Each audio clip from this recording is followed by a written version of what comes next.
Seja bem-vindo. Está começando o podcast Pelo Amor de Deus. Pelo amor de Deus! Pelo amor de Deus!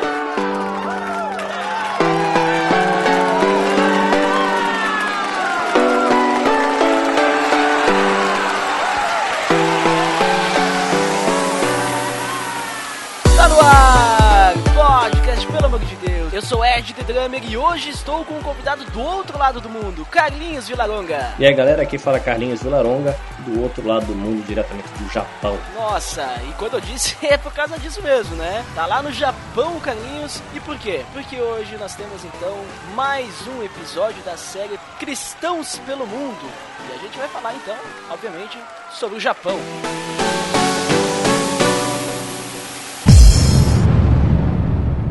Tá beleza, Edson! Você está escutando o podcast no site pelamordedeus.org.br, que vai ao ar sempre nas sextas-feiras, a cada 14 dias. Curta nossa fanpage em facebook.com/oficialpadd. Também siga no Twitter, através do @_PADD. Ou entre em contato conosco através do e-mail contato@pelamordedeus.org.br.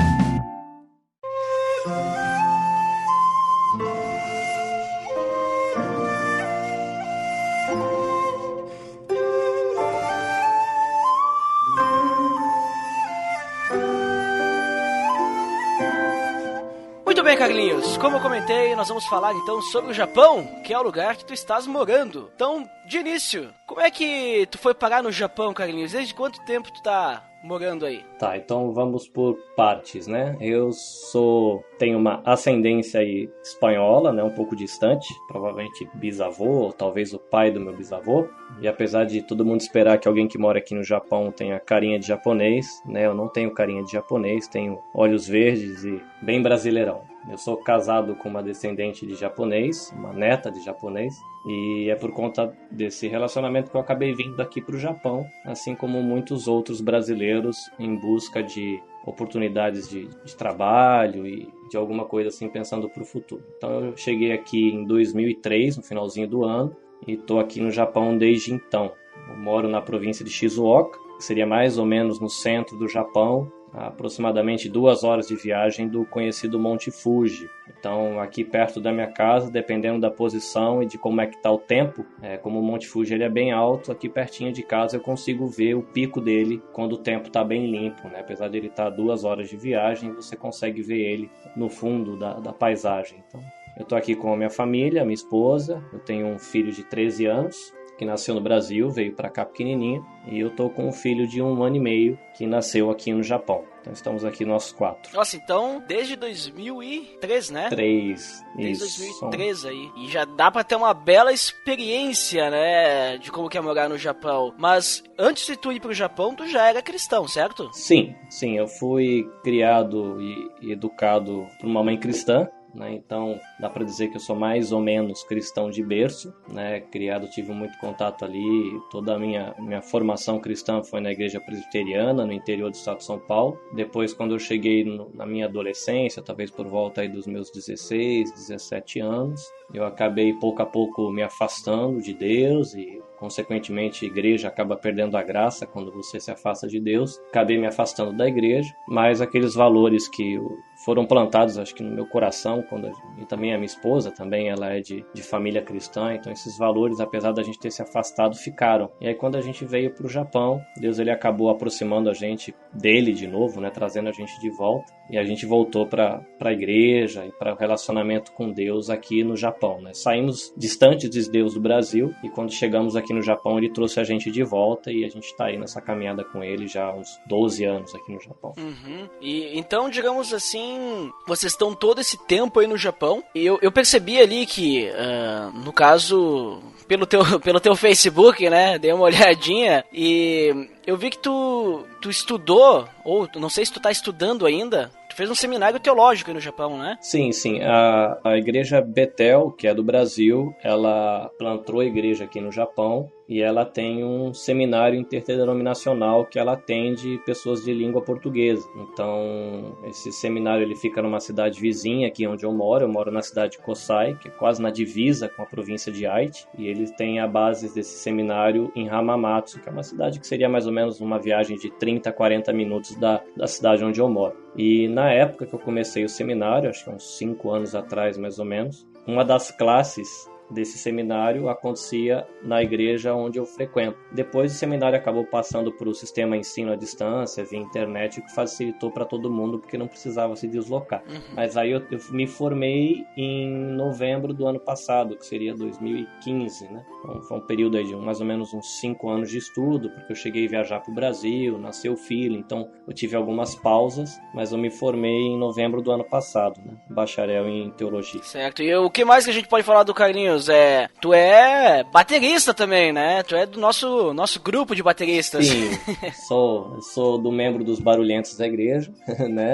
Eu tenho muito carinho por bateria, sou um pouco xereta em percussão, gosto de violão, né? Tenho conhecimento assim meio de longe, um pouquinho de brincar de contrabaixo, brinco um pouquinho com isso, aquilo.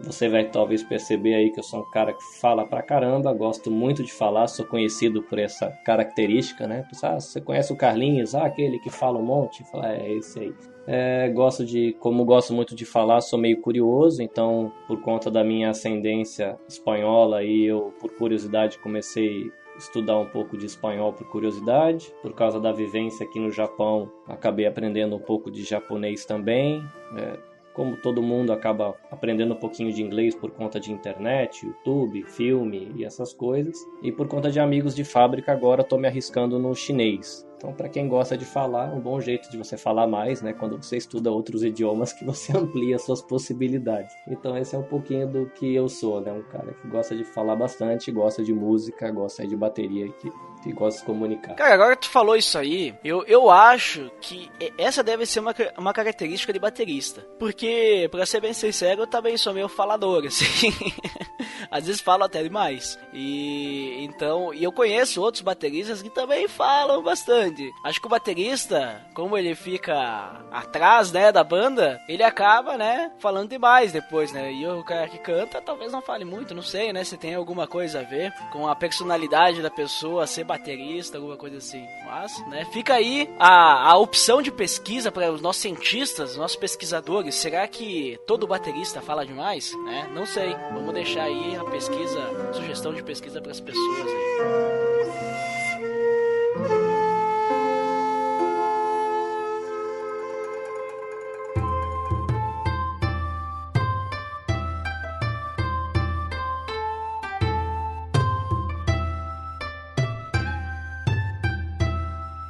Então vamos falar agora então sobre o Japão, né? Como é que é ser um cristão aí no Japão? Começar falando então sobre... Não sei se tu quer falar sobre a igreja que tu participa, sobre a questão se há algum tipo de diferença cultural nas igrejas, porque parece que tu participa aí de uma igreja, entre aspas, de brasileiros, né? Isso, então vamos lá só para quem está ouvindo entender um pouquinho do que eu particularmente vivo aqui. Eu faço parte de uma igreja brasileira, ela chama a Igreja Vida Nova, da cidade de Toyohashi, que é uma cidade vizinha aqui também onde eu moro. E normalmente as pessoas pensariam, bom, brasileiros cristãos, então eles estão no Japão tentando fazer missão e alcançar japoneses. Sim, é um dos objetivos, é o sonho, acho que de toda a igreja brasileira e estrangeira aqui no Japão.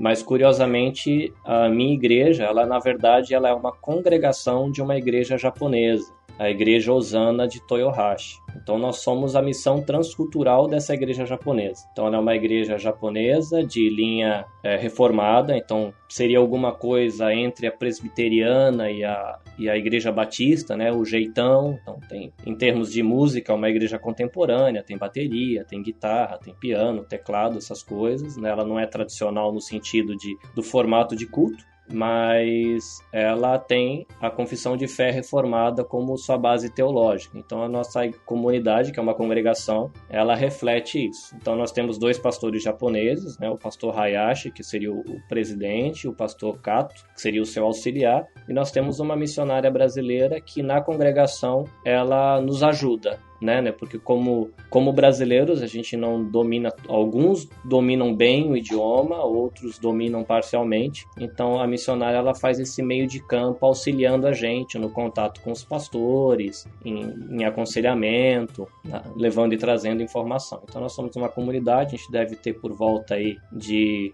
uma frequência de 50 a 60 pessoas no culto. Tem bastante criança, então a gente tem a escola bíblica dominical que acontece durante o culto. É engraçado porque se junta 60 pessoas, quando começa a escola bíblica, cerca de metade vão para as salas da escola bíblica, né? Porque metade da nossa igreja são crianças, aí desde pequenininhas de 6 anos até adolescentes na faixa dos 16, né? A gente não tem muitos jovens na igreja, né? A gente tem bastante crianças, pré-adolescentes, adolescentes, aí tem um vácuozinho, né? De jovens, e depois a gente tem jovens adultos aí depois dos 30 anos. Então essa é um pouquinho da minha realidade, né? É uma igreja brasileira, mas é uma missão transcultural de uma igreja japonesa.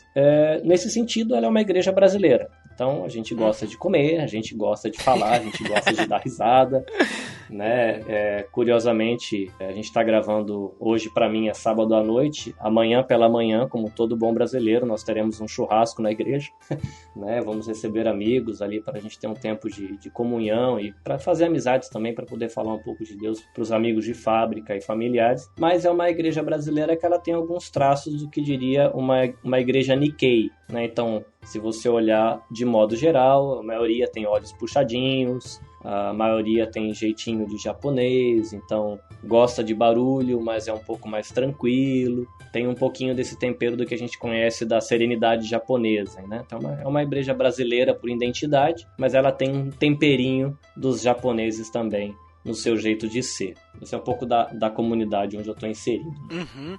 E tu chegou a participar de alguma outra igreja, assim, pra saber como é que é? Ou desde que tu tá no Japão, tu sempre participou dessa igreja? Não, eu já fui membro de uma outra comunidade, que ela já não existe mais aqui no Japão. Ela era ligada à igreja quadrangular, então ela era muito parecida com uma igreja quadrangular do Brasil, né? Então, mas depois ela virou uma igreja independente e acabou que o ministério se desfez depois de uns anos. Mas a gente tem bastante contato, que nem a região que eu moro aqui, apesar de estar no Japão, a gente tem uma colônia brasileira muito grande aqui na região. Então, por exemplo, eu moro numa cidade pequena, mas mesmo assim nessa cidade pequena tem 2 import shops brasileiros. Então eu tenho acesso a feijão, a carne com cortes brasileiros, Guaraná, paçoquinha, bis, né, que são especiarias pra gente que mora aqui, né, porque coisas que são comuns, né, pra ir. É bem engraçado que a gente mora aqui, quando alguém vai pro Brasil e traz um pacote de bolachas traquinas, todo mundo fica feliz, né, porque tem algumas marcas que não chegam aqui.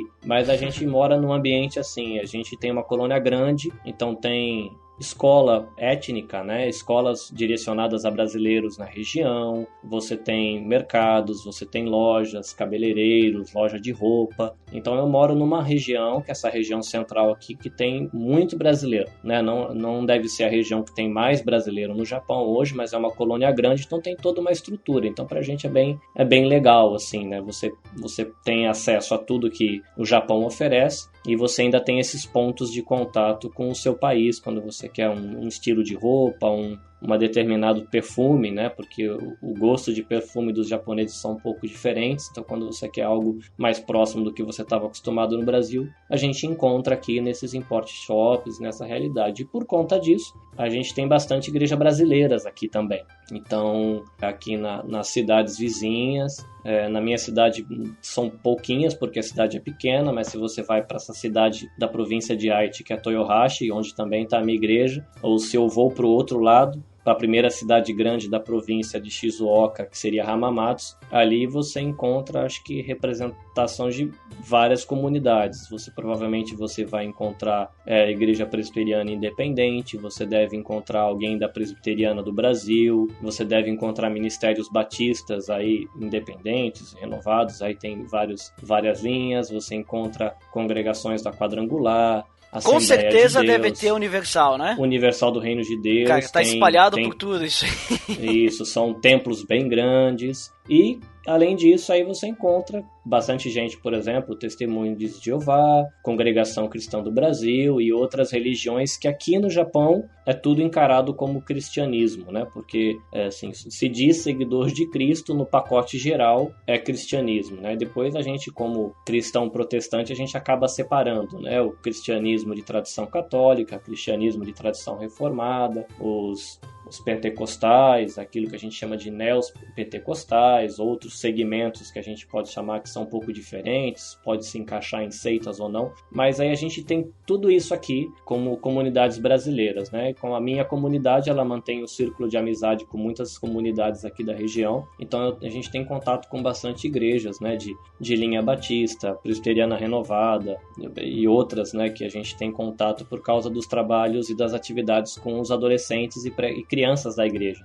Então a gente acaba frequentando círculos e eventos e festivais, alguma coisa assim que o pessoal faz por aqui. Tá, mas então é normal eu conhecer cristão protestante por aí ou a poucos assim a cultura aí pelo menos da região onde tu tá? Tá, na região onde eu tô, se você tiver contato com brasileiros, é muito provável que se você estiver numa fábrica você encontre alguém que é de uma igreja evangélica ou pelo menos frequentava e agora não está frequentando mais, porque a região aqui oferece bastante. Se a pessoa não é cristã ou se diz cristã, mas não um cristão que frequenta, é membro de uma igreja, ela vai dizer que ela já foi visitar uma igreja. Então aqui é muito comum brasileiros você encontrar. Porém, aí quando a gente vai para a realidade dos japoneses, eu tenho 13 anos de Japão praticamente, em rotina de fábrica eu conheci apenas 2 japoneses que se identificavam como cristãos. Pode ser que eu tinha tido contato com algum outro, que por conta da falta de conhecimento de idioma na época eu não pude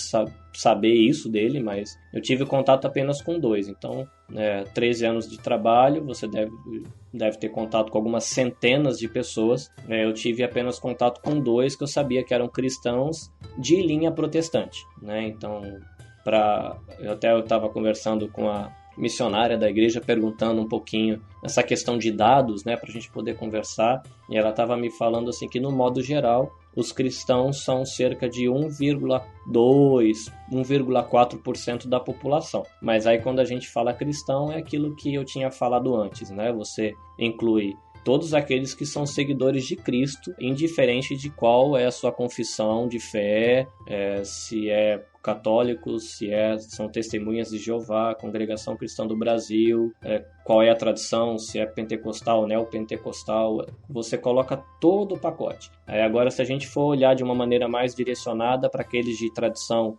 evangélica, né, aqueles de confissão evangélica, e aí você pode incluir também pentecostais e mais reformados, aí a gente teria como cerca de 0,3, 0,4% da população japonesa. Então é bem pouquinho, Então assim, tem bem pouco cristão assim no Japão, né?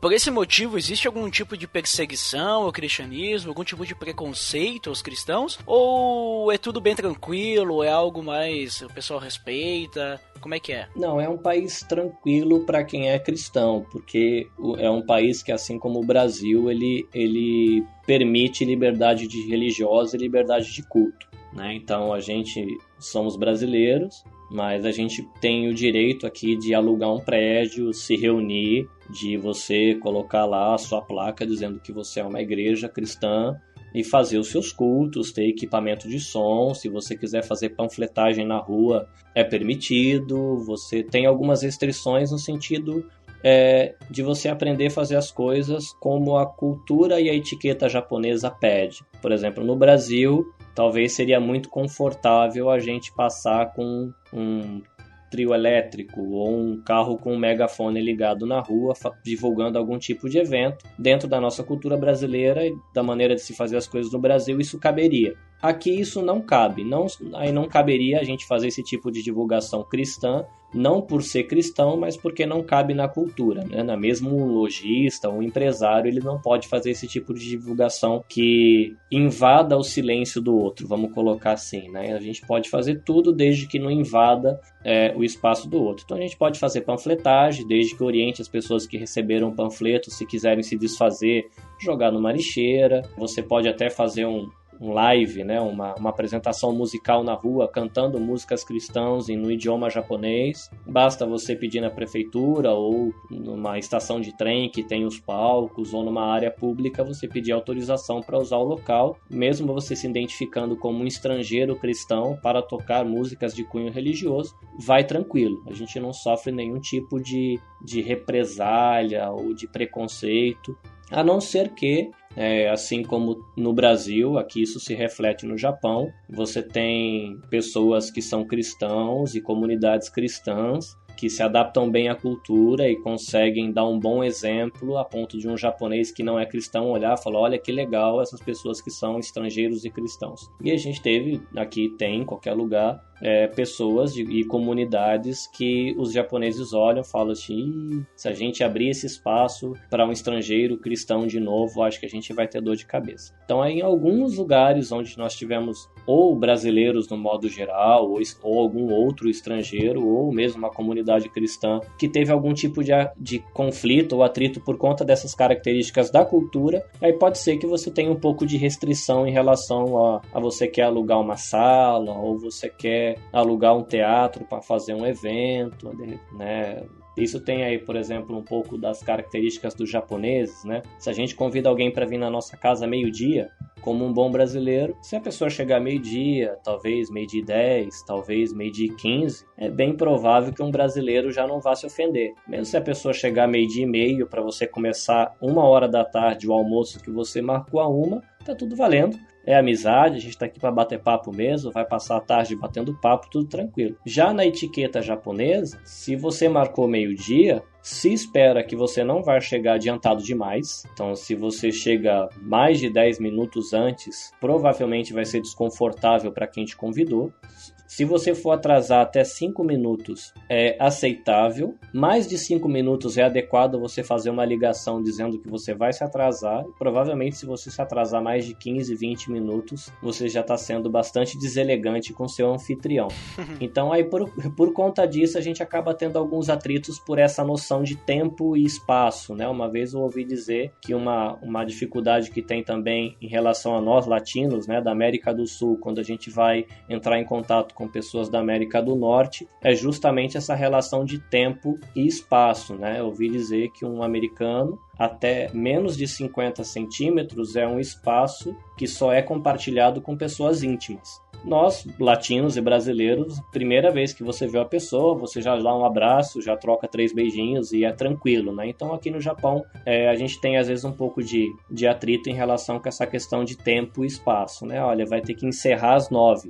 Aí a gente brasileiro pensa, bom, então eu vou terminar o meu evento às 9, aí eu vou recolher minhas coisas, vou varrer, tirar o lixo. Aí na cabeça e na cultura do povo japonês, não. Se a gente combinou que era às 9, então 9 horas é a hora que você vai entregar a chave do salão para o responsável e ele já vai ter acabado de fazer a verificação final daquela área pública que você usou. Então 9 horas até o responsável por fazer a verificação está indo embora, né? Então a gente tem alguns atritos nesse sentido que pode dificultar quando você cristão quer fazer um evento num determinado lugar. Mas o país é tranquilo, né? Você tem liberdade para cantar, para falar, para confessar a sua fé. O difícil seria o japonês entender, o povo japonês entender aquilo que você está vivendo, né? A gente nasceu numa cultura que ela é meio que cristã de berço, né? Ser brasileiro é você viver com um jeito de ver o mundo cristão, né? De modo geral, ainda que a pessoa ela pode confessar ainda outra religião ou mesmo se declarar um ateu, ela nasceu numa cosmovisão onde ela escutou que tem um Deus que fez o mundo, e esse um Deus fez o ser humano, e esse um Deus mandou o filho dele, e é por isso que a gente tem o Natal. Então a gente tem isso muito enraizado na cultura. A gente ouve isso, vamos colocar assim, que a cosmovisão cristã é cultural pra gente. Para o povo japonês, não, né? O povo japonês, eles são culturalmente shintoístas e budistas, né? Então, o budismo como filosofia de vida, né? E tem as suas práticas também. e o shintoísmo como a religião japonesa, né? Então, do pouco que eu li, não sou nenhum especialista em cultura japonesa, mais um pouco do que a gente tem contato com a experiência aqui. Se a gente lembra um pouco daquela questão do panteão grego, que tem um deus maior, que tem o filho, que tem outros deuses, que um vai para cá, o outro vai para lá, cada um tem a sua característica de personalidade, cada um cuida de um lugar. O shintoísmo tem um pouco disso. Então, se você estuda um pouco o que poderia ser chamado das lendas antigas, né, da fundação do Japão, como é que essa terra veio parar aqui, como é que nasceram os povos, o que deu origem às coisas, lembra um pouco aquilo que a gente tem contato do mundo grego, do panteão grego, aquela coisa toda. Então, quando a gente fala assim, olha, eu creio no Deus da Bíblia, eu creio em Jesus, o japonês ele olha e fala, poxa, que legal que você é religioso e tem contato com o divino, né, porque ele também tem. Aí a gente encontraria resistência quando você vai num bate-papo com o japonês dizer, mas é o seguinte, não é só uma questão de crer em uma divindade. Nós estamos falando da única divindade verdadeira e ela criou tudo, né? As outras divindades são falsas e são invenções humanas. Aí para eles já fica um pouco desconfortável, porque eles já estão acostumados num ambiente onde tem muitos deuses, cada bairro tem o seu templo, tem os seus festivais para você celebrar essas divindades. Então, para eles é muito fácil aceitar o Deus da Bíblia ou a Jesus como mais uma divindade que merece respeito e admiração. Agora, quando você, na conversa, você vai levá-lo a entender de que não é só uma questão de ter mais uma divindade, mas de que ela é a única divindade verdadeira, Deus é o único Deus verdadeiro, a Bíblia é o único escrito que revela a verdade sobre o mundo, tanto visível quanto invisível, aí fica um pouco desconfortável, né? Você vai encontrar uma resistência no sentido de dificuldade de crer na nossa confissão de fé cristã, mas não que você vai sofrer algum tipo de represália por isso.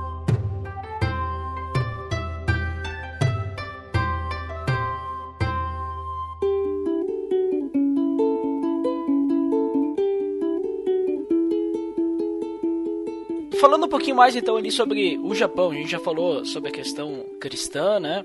Falamos já sobre como é que são mais ou menos as igrejas, a gente percebe que tem as igrejas brasileiras, que elas são bem parecidas. Mas falando um pouquinho então sobre curiosidades agora do Japão, o pessoal conhecer um pouquinho mais, se alguém quiser visitar o Japão, se alguém tá pensando em morar no Japão, sobre educação, segurança, saúde, transporte, esse tipo de coisa. Como é que, já que tu viveu tanto no Brasil quanto no Japão, as diferenças, como é que é aí no Japão a cultura, nesses sentidos de educação, segurança, entre outros? Ok, vamos lá, vamos pegar o tema segurança. Eu, quando estava no Brasil, e a gente ouve, né, as reportagens nos canais de televisão, dizendo de notícias que saiu de repente num jornal europeu, ou num jornal da América do Norte, ou mesmo num jornal japonês, fazendo alguma crítica à segurança do Brasil, e eu me sentia muito ofendido e falava, poxa vida, né, esse povo não entende nada do meu país, a gente vive aqui tantos anos, tudo tranquilo. Tá certo que uma pessoa ou outra que a gente conhece, né, foi assaltada, algum parente pode ter perdido um carro,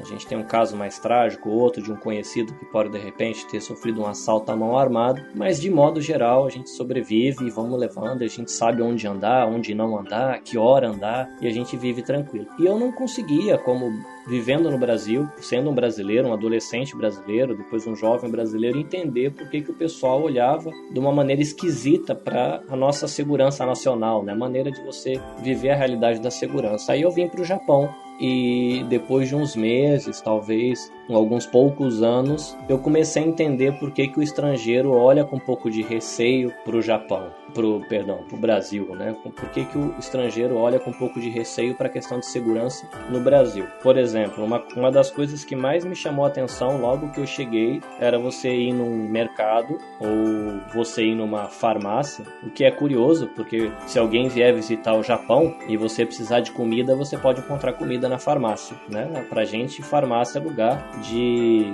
remédio, né? Aqui no Japão, as farmácias são lugares, são mercados praticamente, né? Aqueles mercadinhos, né? Então às vezes você tem assim, aqui é uma farmácia, né? Uma drugstore, e você entra, essa farmácia, 1/3 dela é farmácia, todo o resto é alimentação, é produto de limpeza, são itens de mercado. Então, se alguém vier visitar aqui o Japão e a pessoa está querendo, de repente, um salgadinho, está querendo comer um biscoito, a gente pensa em mercado, né? Mas a pessoa pode procurar numa farmácia. farmácia, essas drogarias têm lá bolacha, arroz, tem tudo. Mas uma coisa que me chamava muita atenção é que você chega nesses lugares e muitas gôndolas com produto estão do lado de fora. Do lado de fora da loja e não tem nenhum atendente. Algumas lojas têm câmera de segurança do lado de fora, mas tem um monte de produto do lado de fora da loja e às vezes produtos de pequeno porte. Às vezes você tem alimentos ou você tem algum item de higiene que está do lado de fora. Eu achava muito curioso aquilo, que eu falei, poxa,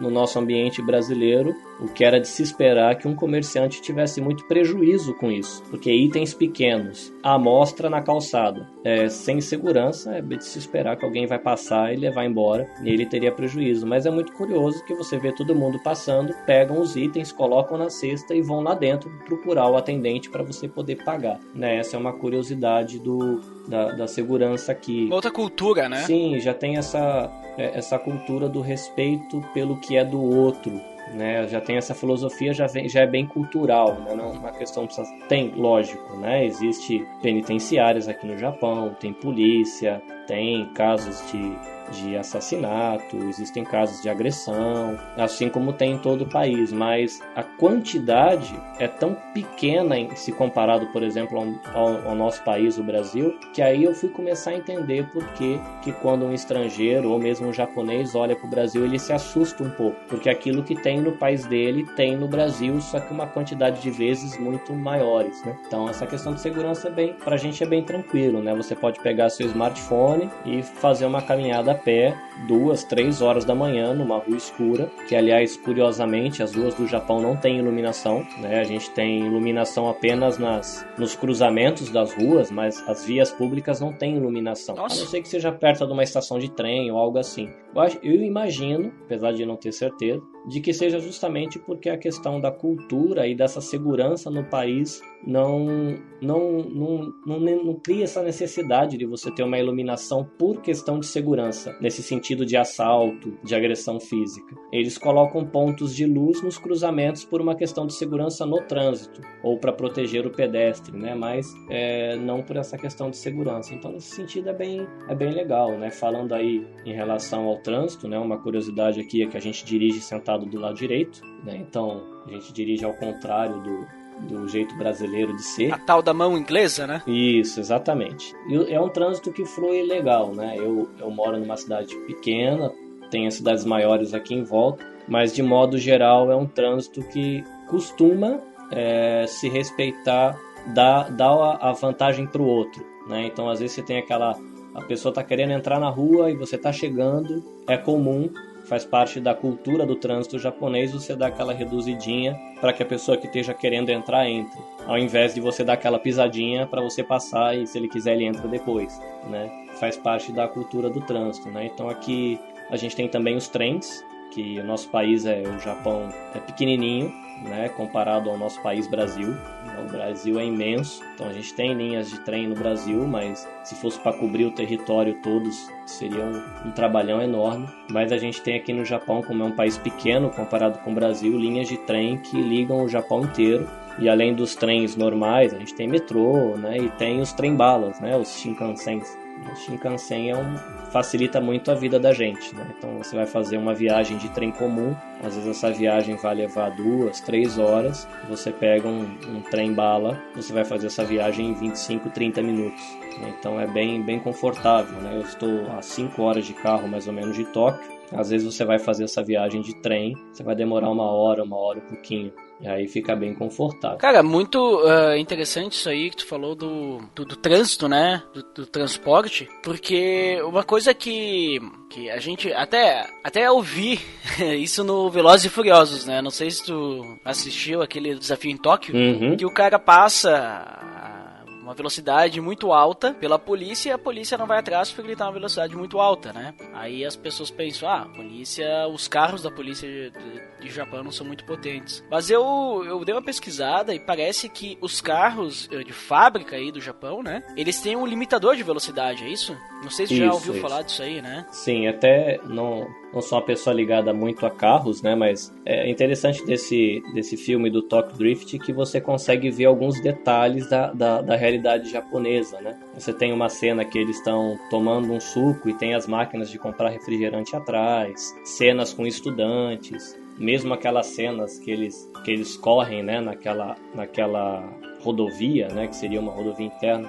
Que inclusive é muito bem iluminado, muito bem sinalizado, né? Sim, as rodovias aqui são muito boas, né? Você pode viajar tranquilo, tem as paradas, o asfalto é muito bom, é bem legal você viajar numa dessas rodovias grandes, né? Mas os carros de fábrica aqui, até onde eu ouço os meus amigos que gostam de carro aqui falar, eles vêm com limitador a 180 km por hora. Então, se acontecer, e é possível que exista maneiras de você quebrar esse limitador para você participar de um racha de rua, alguma coisa, dificilmente uma viatura normal, que seria uma viatura carro de passeio, ela iria fazer uma perseguição com um carro esportivo, né? Porque aqui você encontra muitos carros esportivos e até super esportivos, né? Então é comum você ter pessoa de poder aquisitivo alto, jovens, mais ousados, que fiquem fazendo racha na rua, em cidades grandes, né? Então, realmente a polícia ela não iria atrás porque o carro deles seria um carro de passeio, né? São carros normais pra gente, né? Eles iriam trabalhar mais na relação de eles passaram a 180 aqui, então a nossa viatura não vai atrás deles aqui, mas eles acionam os postos policiais da frente para fechar a estrada lá na frente e pegar eles lá. Então, nesse sentido, é bem possível que ele transmita um pouco da realidade, né? Por causa desses limitadores de velocidade. Um carro de passeio contra um carro esportivo aí com um limitador quebrado, dificilmente teria a chance. Mas para quem gosta de carro, né, e quiser vir aqui para o Japão, realmente você vai poder andar naqueles Skyline, né, que é o carro que aparece no filme lá, que o ator principal ele consegue, reforma. Até onde eu ouvi falar, na verdade, aquele carro ele foi emprestado para a gravação do filme. Ele tem, acho que um filme que ele usa esse carro, acho que na América, eu não lembro onde.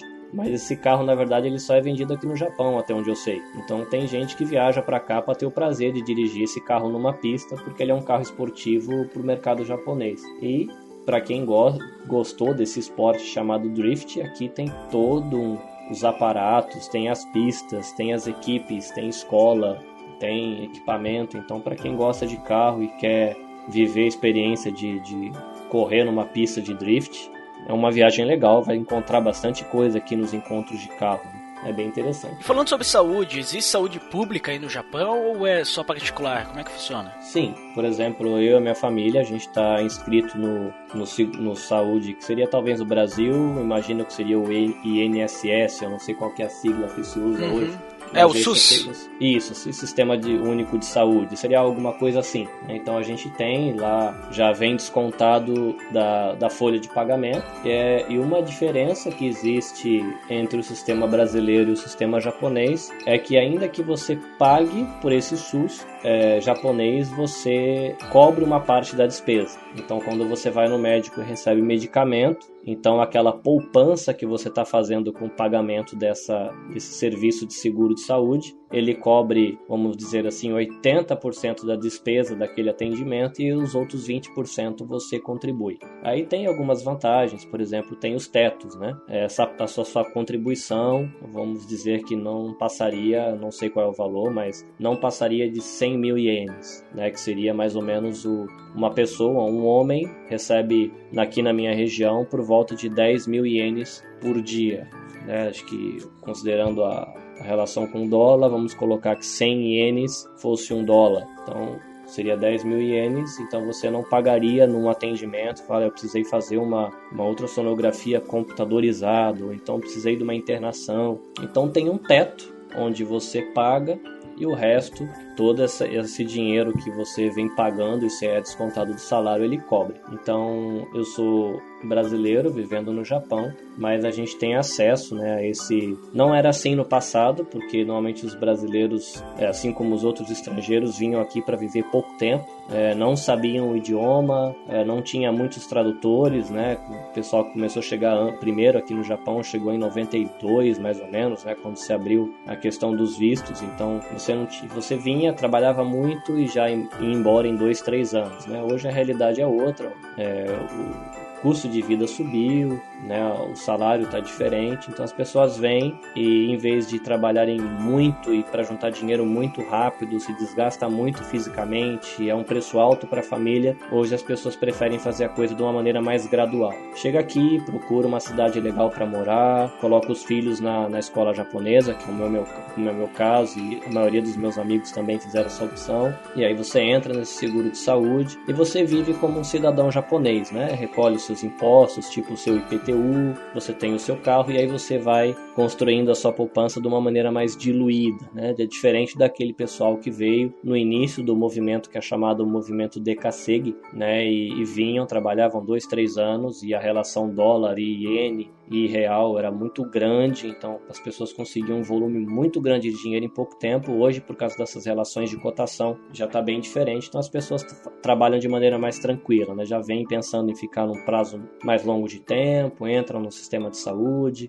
inserem os filhos no sistema de educação, que é um sistema bem legal também, que funciona, né? E é curioso, né? Por exemplo, a gente tem no Brasil, aqui no Japão também tem escolas particulares, mas a gente costuma criar aquela imagem assim, olha, o filho do advogado, o filho do médico, o filho do empresário na escola particular de mensalidade bem cara e a população em geral na escola pública, né? Aqui é curioso porque vai desde o, vamos colocar em termos brasileiros, desde o filho do pedreiro ou do filho do servente de pedreiro, que tem uma renda bem pequena, ele vai para a escola pública, até o filho do prefeito senta na mesma carteira ao lado do filho do servente de pedreiro. Então é igual para todo mundo, a formação é igual. Depois, quando chega escolas técnicas, faculdade, aí tem particulares, tem pública, aí a escola muda um pouco, mas de modo geral o sistema de educação é igualitário, né? Todo mundo tem acesso à educação igual, né? Tanto o filho da pessoa de renda alta como o filho da pessoa de renda baixa vai ter aula na mesma sala com o mesmo professor, tendo acesso ao mesmo material, aos mesmos recursos.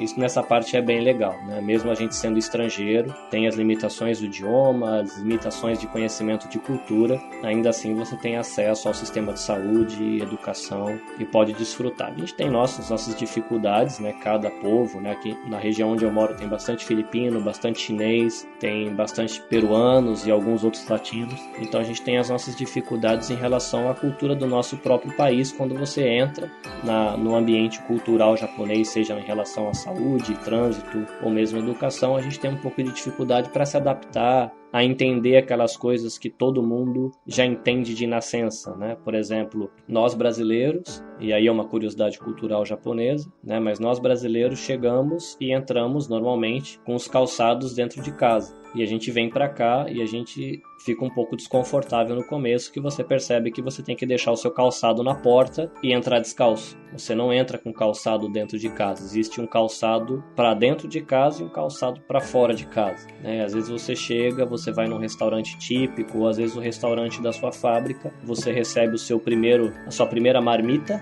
né? Que é chamado de obento. Você recebe sua marmitinha e você abre ela e você vai encontrar 2 pauzinhos ali dentro, que eles esperam que você seja capaz de comer com aqueles 2 pauzinhos que são os hashi. Só que nem todo mundo consegue comer, então a gente, quando vai se inserindo, a gente tem essas dificuldades, né? Mas é bem legal, é bem interessante.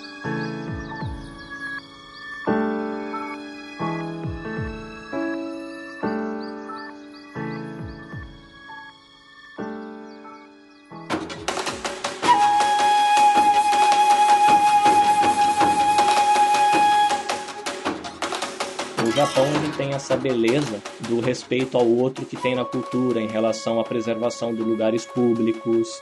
Se você perder uma carteira ou um telefone, ainda que seja um iPhone ou um tablet aqui no Japão, esquecer num trem, é muito provável que você vai reencontrá-lo, porque as pessoas pegam isso e devolvem nos postos policiais. Essa é a conduta geral, apesar de existirem exceções, a conduta geral é de que você devolva aquilo que pertence ao outro. A cultura geral é de que se você usou um espaço público, você é ensinado desde a escola a você devolver aquele espaço público em melhor condições do que você achou. Então, se você chegou para usar aquele espaço público e tinha uma garrafa PET jogada no lugar, então você faz o seu uso e no final você recolhe aquela garrafa PET que não deveria estar ali e deixa melhor para o próximo, né? Essa seria a beleza da cultura, e nesse sentido a gente, vamos dizer assim, que a gente vê a beleza de Deus também refletida na cultura japonesa, né? Mas a gente vê o lado triste, que é o lado onde a gente vê o pecado estragando e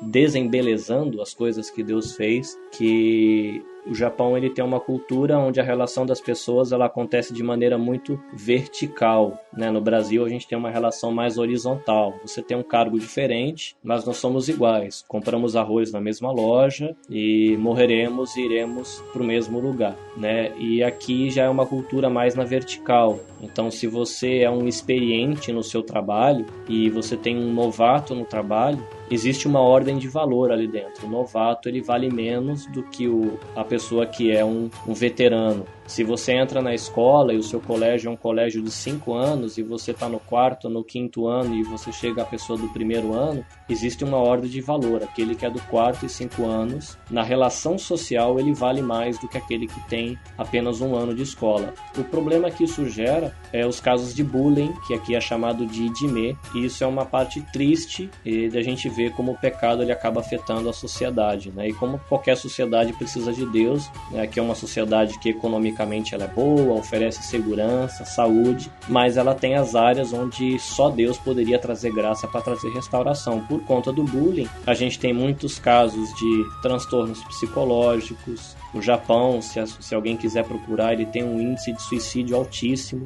Se não me engano, a última estatística são 90 suicidas por dia. Então, se você faz a conta quanto isso dá por ano, dá um número absurdo de gente, acho que são quase 30 e não sei quantas mil pessoas se suicidando por ano. A maneira deles se relacionarem com o trabalho, e existe até todo um trabalho do governo agora para tentar tratar com essa relação do trabalho, né? Nós brasileiros costumamos aprender que eu tenho uma vida, eu tenho uma família e eu tenho o trabalho, né? O trabalho é uma coisa que você agrega à sua realidade. Se o trabalho estiver trazendo desconforto ou não for mais interessante, você troca. E o japonês, ele tem essa questão do desafio, de você ir até o fim naquilo que você começou, e eles veem como uma coisa a má, você abandonar. Você começou e você não conseguiu terminar, isso é ruim, né? Você é um perdedor ou algo assim, né? Você é uma pessoa que desiste e não faz aquilo que você propõe a fazer. Então a pessoa leva o psicológico dela até o extremo, mas ela, ainda que ela esteja sofrendo bullying no trabalho, ainda que aquilo seja horrível psicologicamente, emocionalmente para ela, ela vai ficar ali. E isso é uma das causas de tantos suicídios que existe aqui no Japão, os muitos casos de divórcio que a gente ouve também por causa da relação com o trabalho,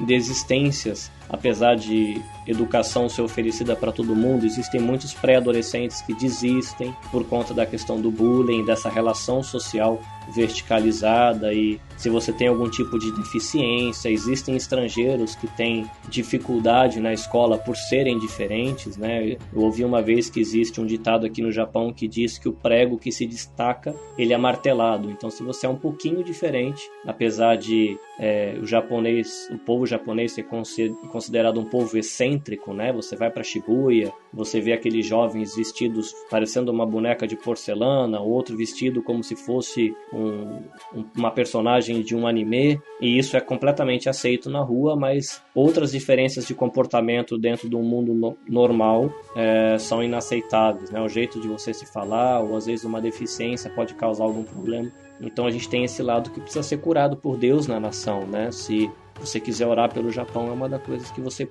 pode orar, né? Orar para que Deus dê graça nas relações sociais, que Deus dê graça para aquelas pessoas que trabalham, ou dando apoio para aquelas pessoas que sofrem bullying e não conseguem voltar para as relações sociais, para os jovens que não conseguem voltar para a escola, que é uma coisa que precisa ser muito cuidada por Deus, né? Deus precisa agir ali. Outra coisa pra gente orar pelo Japão também é as questões naturais, né? Normalmente, eu não sei nessa tua região aí se tem a questão de tsunami e terremoto, né? Sim, na verdade eu moro em Shizuoka e eu tô dentro de uma região maior chamada região de Tokai. Essa região de Tokai, ela sofre um grande abalo sísmico, assim, na faixa de 8, 9, uma coisa grande, normalmente por volta de 150 anos. A cada 150 anos ocorre uma movimentação dessa. Normalmente essa movimentação gera tsunami, tem todo um problema. E desde que eu cheguei no Japão, o governo da província, as prefeituras, eles estão o tempo todo relembrando os cidadãos de que esse prazo já estourou.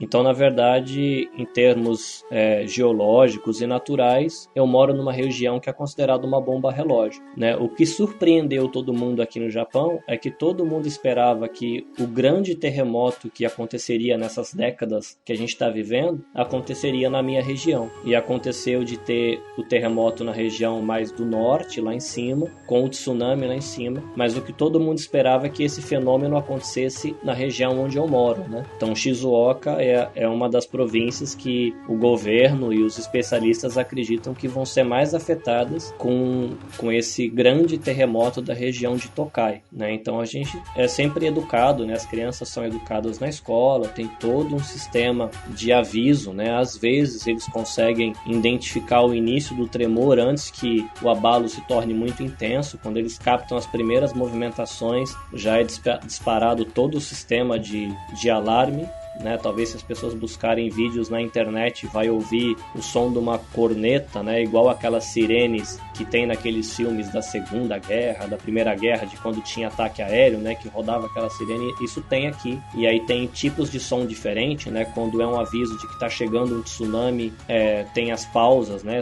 Eu não lembro quantas são, mas por exemplo são 2 toques largos e uma pausa. Então isso é um tsunami que está chegando. Um toque bem longo é um terremoto forte que está chegando. E todo mundo já sabe mais ou menos o que fazer. Você deve ter kits de segurança em casa, alimento para 3 dias, primeiros socorros, cópias de documento. Então as crianças elas já são ensinadas desde a pré-escola e o governo se ocupa de fazer isso quase que mensalmente, esse tipo de orientação, porque ele sabe que quando acontece é algo muito desastroso. Felizmente o país é pequeno, é um país que tem uma renda boa, né? Então quando acontece alguma coisa muito rapidamente o socorro chega, e chega alimento, e chega ajuda, e a reconstrução ocorre de uma maneira que a gente poderia dizer rápida, né? Diferente das realidades quando a gente viu quando teve o tsunami na Indonésia e outros lugares que tem terremoto, que às vezes passa uma década e quase nada foi feito porque o próprio país não tem, a economia não suporta, né? Um desastre natural dessa proporção. Graças a Deus a economia aqui permite esse suporte, né?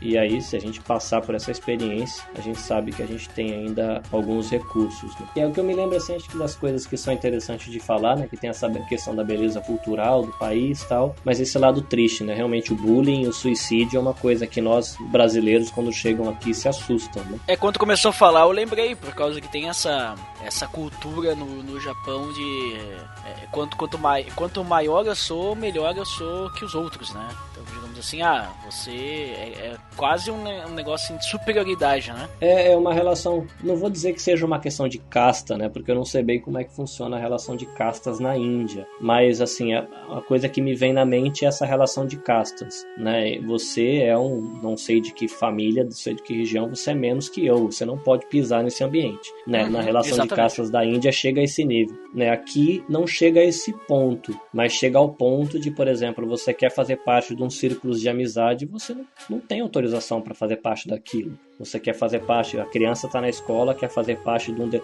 aí eu quero praticar tal esporte. Não, né? Você é diferente, você não vai pisar aqui.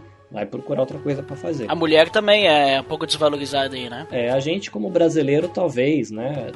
Por causa da nossa cultura, muito piadista, você aprende a ouvir piadinhas que às vezes são até pejorativas, mas a gente aprende a levar na esportiva, né? Você tá acima do peso, ou você é magro demais, ou seu tom de pele é amarelo, ou seu tom de pele é negro, e você aprende a lidar com isso por causa da realidade da nossa cultura. Para a cultura japonesa, às vezes coisas que pra gente fala assim, ai que bobagem, né? Pra que ligar pra isso? Pra eles, detonam eles emocionalmente, e pra eles é importante, né? Terem pessoas que possam dar apoio, e até o papel da igreja, né? E aí um outro motivo de oração para as pessoas que querem orar para o Japão é porque, como são 1% de cristãos, 0,3% de evangélicos, então você tem uma comunidade cristã muito pequenininha para dar suporte para um país inteiro. E as igrejas normalmente têm muitas pessoas de idade avançada, não tem tantos jovens, parece que essa é uma característica da igreja japonesa, né? A igreja japonesa que eu faço parte, ela é meio que uma exceção, né? Ela tem mais de 200 membros, tem um número muito grande de adolescentes e jovens, então ela já tem uma outra geração de cristãos nascendo, mas de modo geral as igrejas elas são de pessoas de mais idade, né? 50, 60, 70 anos, os pastores são pessoas maduras, os seminaristas nessa faixa aí de 50, 60 anos, então seria interessante as pessoas orarem para que os jovens se despertem, né, para a missão, para entrar num seminário, né, que é uma necessidade do país, né, de que novas igrejas e outras pessoas possam ouvir e serem cuidadas, né, pela própria igreja, né, que como o número de cristãos é muito pequenininho, o reflexo que essa igreja pequenininha tem dentro da sociedade acaba sendo menor pela quantidade de cristãos que a gente tem. Né? Mas é que eu comentei, as mulheres, elas também são um pouco valorizadas aí, né? Tem essa questão, assim, um pouco machista, né, no Japão, ou não é? Tem. A sensação que eu tive quando eu cheguei no Japão de que eu estava vendo numa cultura moderna um pouco daquilo que eu aprendia da Bíblia no Velho Testamento. É um povo oriental, então tem aquilo, por exemplo, que a gente vê da primogenitura, né? Da questão do filho mais velho no Velho Testamento, aqui funciona. Né? Se você tem 3 filhos e você tem um negócio, quem vai cuidar do negócio vai ser o filho mais velho. Ele vai receber a maior parte da herança e os outros vão receber menos. Né? Se a mulher for a mais velha, até onde eu sei, é o filho do meio, do sexo masculino, que fica com essa herança maior e que vai levar a família. Então ela é uma sociedade, vou colocar assim, não sei se é paternalista o termo, né? Mas o homem tem um papel diferenciado. Se você for colocar para trabalhar numa fábrica, na mesma máquina, uma mulher e um homem, o salário da mulher normalmente é bem menor que o do homem para fazer o mesmo trabalho, porque tem essa diferença de valor. Tem mudado, se você procurar, já tem governadoras, mulheres envolvidas na política, em grandes empresas, empresárias, elas têm trabalhado para ter o seu papel na mídia também, mas ainda é um ambiente bem diferente do ambiente brasileiro, né? Essa relação da maneira que se olha a mulher. Está se desenvolvendo, né? O país está crescendo, de certa forma, amadurecendo, vamos dizer assim, né? Sim, ele tem uma amizade muito estreita, né? Principalmente com os Estados Unidos, né? Então acaba que a geração mais jovem, ela assimila muita coisa da cultura ocidental, né? Então você vê um jovem japonês, em muito do seu comportamento, da sua vestimenta, você vai ver uma pessoa do ocidente, né? Calça jeans, talvez aí um tênis da marca Adidas ou da marca Nike, com um iPhone na mão, com um boné do New York Yankees, e então tem muito dessa influência, né?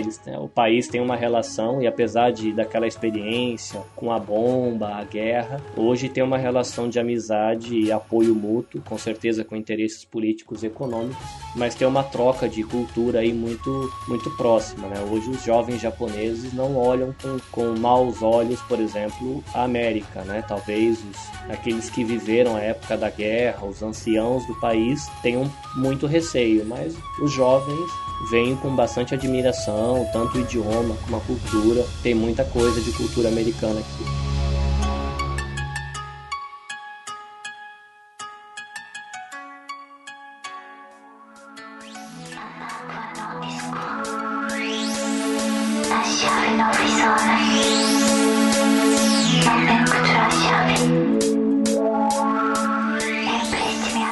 Muito bem, Carlinhos, muito obrigado pela tua participação, muito interessante conhecer o Japão.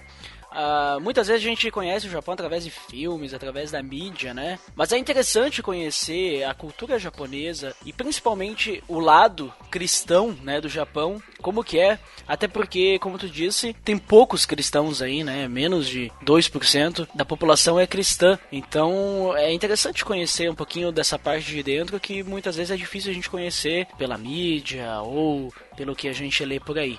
Muito interessante também a questão cultural, né, que nem tu comentou, então o que a gente escuta falar é uma realidade, né, que os japoneses são um povo diferente culturalmente do que a gente está acostumado, são um povo educado, um povo que cuida do outro, vamos dizer assim. Então fica a dica aí, né, para quem quiser conhecer o Japão, né, é um país bem interessante, assim, por suas curiosidades, por suas particularidades, sua gastronomia também, uma gastronomia gastronomia diferente. E tem algum lugar que a gente pode se encontrar aí, Carlinhos, pro pessoal quiser conversar contigo? Não sei se você quer deixar algum contato, Facebook talvez? Sim, dá para deixar o meu contato com o Facebook. Se o pessoal vier pro Japão, normalmente as pessoas vêm visitar cidades grandes como Osaka, Tóquio, vão para Kyoto, né? Alguns se arriscam a ir para Okinawa, que tem um ambiente muito parecido com o Brasil, né? Tem frutas como goiaba, banana, maracujá, ou vão para Hokkaido, né? Que parece a Rússia, né? Tem neve até lá em cima. Mas se o pessoal vier aqui caminhar perto do Monte Fuji, na cidade onde eu moro tem aqui a Baía de Hamana, que é um lugar muito legal para você fazer caminhada, tem lugar de mergulho, lugar de desova de tartaruga. Se quiser tomar um cafezinho, na minha região aqui tem bastante cafés, né? Então ambientes legais para você escutar um jazz e tomar um cafezinho e degustar um docinho japonês. Então se você vier aqui para a província de Shizuoka ou província de Aichi, quiser tomar um café, manda um e-mail aí no Facebook e a gente sai para bater um papo. Muito bem, e Carlinhos, normalmente nessa série nós pedimos para a pessoa falar alguma coisa, uma frase, na língua oficial do país. No caso, tu poderia falar alguma coisa para nós em japonês? Ok, vamos arriscar alguma coisa. Sugoku tá no shikata. Kaminashiku fuku arimasu yo ni mata yoroshiku onegai shimasu. E essa nossa frasinha, ela significaria algo como foi muito divertido. Eu conto aí com a possibilidade de outra vez a gente ter um bate-papo. E que Deus abençoe vocês. Opa, amém. Até porque eu não tinha entendido realmente nada do que tu tinha falado. É muito engraçado porque eu não sou muito de assistir anime, né? Que normalmente é japonês. Uhum. Aí, recentemente eu assisti aquele Death Note, né? Sim, me recomendaram muito. E daí eu comecei assistindo em português, né, dublado, e eu não sou muito de assistir dublado. Mas aí eu botei em japonês e disse, cara, tá difícil entender isso aí. É muito diferente do japonês. Mas, de qualquer forma, é uma linguagem curiosa, né, bem diferente. Em questão de curiosidade da língua, né, sonoridade... Pra gente que é brasileiro é muito tranquilo, tá? A gente encontra dificuldade com uma sílaba ou outra, mas todos os sons do japonês praticamente a gente tem dentro do português. A dificuldade fica na hora de você montar as frases, porque é um idioma que o verbo vai no final da frase. Aquilo que possui vem na frase antes daquilo que é possuído. Normalmente, se a gente fosse dizer o parafuso da roda do carro do meu irmão, a gente fala nessa sequência, né? A coisa possuída fica primeiro na frase antes daquilo que a possui. E em japonês, ela é o contrário. Você diz a coisa que possui primeiro e você monta toda a estrutura e depois ainda coloca o verbo no final. Então, no começo, quando a gente vai estudar o idioma ou se arriscar a falar as primeiras frases, o processador dá uma esquentada, mas depois a gente se acostuma e se adapta. Então nós podemos dizer que o mestre Yoda, ele é japonês. Sim, é ninja. Porque desse jeito ele falar. É bem por aí, que você pega um japonês para estudar o português, aí ele tem essa dificuldade também, né, das conjugações, que tem menos conjugações no idioma. Cara, mas show de bola, muito obrigado mais uma vez por participar aí conosco dessa gravação e também por falar um pouquinho aí da tua experiência, cara. Então, pra quem fica pra de feedback até daqui a pouco, pra quem não fica, então até o próximo episódio. Até mais!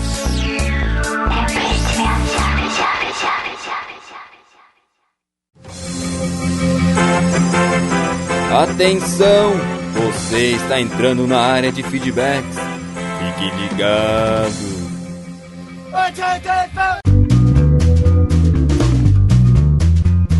Estamos na área de feedbacks do PADD. Uau! Fantástico! Dandeco, hoje novamente Opa. Você e eu outra vez. Sempre nós juntos, unidos, né? Uma unção. Enquanto Deus permitir, estaremos aí lendo os feedbacks da galera. E também vale verdade. lembrar o nosso feed. Qual é? Que é o pelamordedeus.org.br/vídeo/podcast. E o iTunes você acessa pelamordedeus.org.br/iTunes. Você vai poder acessar a página do nosso iTunes para nos avaliar e assinar. Se você tiver iTunes, né? Se não tiver, também não é obrigado, mas nos ajuda se quiser instalar o iTunes. E vamos, Dandeco, aos feedbacks do episódio 94, que a gente falou sobre mudança, né? Um dos primeiros feedbacks que a gente vai fazer aqui sobre episódios do novo ano de 2017. Quem foi primeiro? Primeiro é ele, como quase sempre, o Abner Lobo. O que ele disse? Cheguei. E depois voltou e disse o que mais? Opa, tenho passado por diversas mudanças em minha vida. Algumas questões com a igreja, amizades ou falta delas, questões familiares, algumas têm sido muito difíceis, outras nem tanto. E junto com essas mudanças, já pensei muitas vezes em desistir de tudo e apenas viver, mas não consigo. Então prefiro me calar muitas vezes e aceitar. Enfim, obrigado pelo episódio. É isso aí, a gente falou sobre a questão de influenciar, né, e não ser influenciado, então a gente tem que começar as mudanças em nós mesmos. Dandeco, tu vai passar por uma mudança logo, né? Vou passar por uma mudança radical. Vai se tornar um novo homem, né? Vai subir na escala da sociedade. Pois é, né? Vou ser pai. Vai ser papai, veja só. Na verdade, já sou, né? É, já é, né? Mas veja só ali, ó, vai se tornar agora sim um senhor de respeito, né? Vai deixar o bigode agora crescer, né? Vou deixar só o bigodinho. Mas temos mais feedbacks aí. E quem que deixou aí um feedback também? Foi a Carla Guedes do Tá Tirando. Mítico! O que a Carla disse? Na nossa vida cristã, o fixo são as mudanças. Se a gente não tiver uma boa relação com isso, fica difícil nós sermos transformados em cidadãos do céu e agradar a Deus, porque Ele é santo. E como vocês falaram no podcast, a mudança não diz respeito somente a nós, mas influencia demais o ambiente e a sociedade em que vivemos. E as pessoas que precisam conhecer Jesus fecham os ouvidos muitas vezes para o que falamos. Porém, eles abrem muitos olhos para que façamos. Então, é bem isso. Quando eu mudo, o mundo muda. Obrigado pelo programa. Deus abençoe e continuem assim. Nós que agradecemos o feedback, Carla. Obrigado aí por estar presente na nossa área de feedbacks aí, comentando, né, adicionando ao nosso tema. E é bem isso aí, né, Dandeco? A gente precisa fazer a diferença no mundo que a gente vive. E isso que a Carla disse também é interessante, porque tem aquela velha frase, né, aquele velho ditado, vamos dizer assim, né? Evangelize sempre, se precisar, use palavra. Então, muitas vezes, o nosso testemunho já é, de certa forma, um evangelismo, né? Veja só. É isso aí mesmo. Então vamos às indicações. O que nós temos hoje pra indicar? Já que a Carla Guedes comentou, vai a indicação do TiranoCast, episódio 07, Fé e Ciências, Namoro ou Amizade. Link no post. Episódio aí do Tá Tirando, né? Esse episódio que falou sobre essa questão da relação entre fé e ciência. Vale a pena conferir aí pra conhecer um pouquinho mais sobre essa relação. Fica a dica, fica o link no post pra conferir esse episódio estrogonoficamente sensível. Então pessoal, acho que foi tudo. Por hoje é só, né, Dandeco? Então até mais. Até mais.